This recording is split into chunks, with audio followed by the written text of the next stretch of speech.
So I've just finished day one of this festival slash gathering slash Nebraska's version of Burning Man.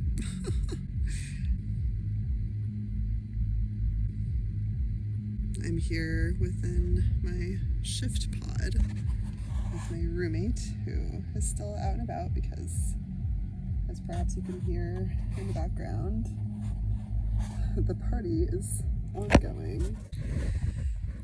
But I am here learning about how to meet my sensory sensitive needs in spaces where I can still adventure and that inspire me and that open me up to new versions of myself and new understandings of reality.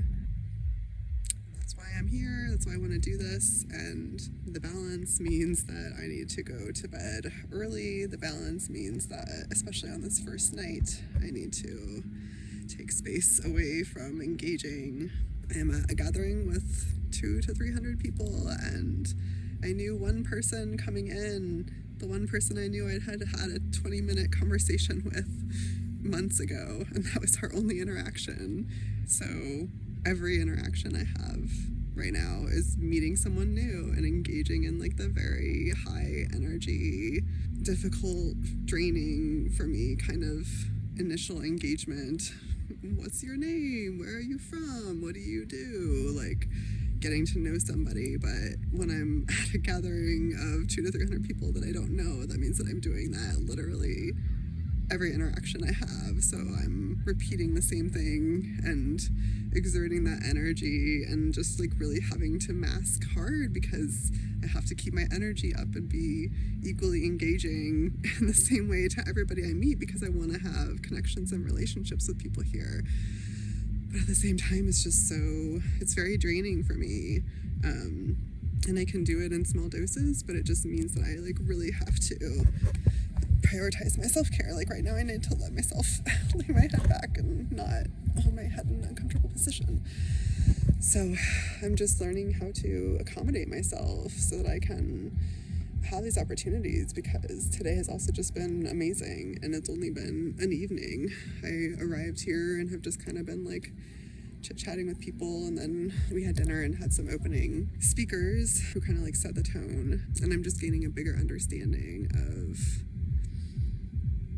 the potential impact that's here. But it's just a very difficult space for me to be in. It is a very cishet vibe. There's a lot of cishet couples here. I know there's other queer people here, of course. I think that I've already engaged with some other queer people, but like nobody's come out to me so far. So like I don't know if anybody, like I don't know.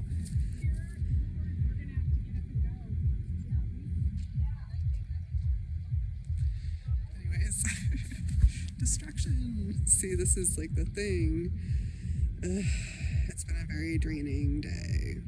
It's like loud music blaring as I'm trying to have these like super intimate, getting to know you conversations with people. And I just had an amazing conversation. I don't remember anybody's fucking name that I met today, but I just had an amazing conversation with this elder who grew up in the Dominican Republic and then now lives in LA, and she was like sharing these childhood stories with me about growing up in the Dominican Republic and how her entire community, she was telling me just this like hilarious story, and she was laughing and so open-hearted about her community connection and just special memories that she has. And that was like such a rewarding, impactful, connective moment to have with somebody, and I'm so grateful to be able to be here to have those kinds of interactions with people, because that's just one example of the kind of amazing interaction that spaces like this open up and allow, and just like relationships and connections. And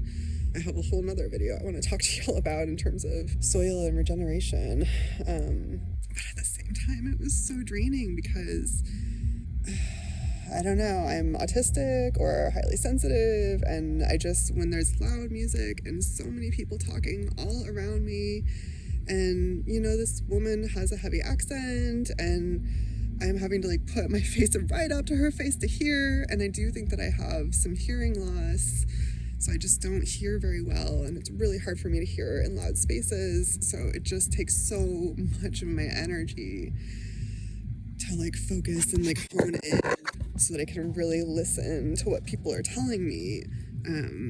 Because I have to tune so many things out. I just have to tune so many things out around me. And it's just so energy draining. Like I want to cry right now because it's just so energy draining. And it's been part of me, I don't know, accepting that I am disabled, accepting that high sensitivity is a disability because sometimes I can't do the things that I want to do and that other people seem to be able to do easily, you know?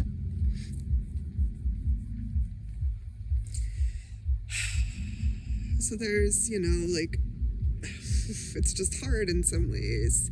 And so it can be triggering for me to be in spaces like this as well, to be able to see how easy it seems for a lot of other people when something seems so hard for me.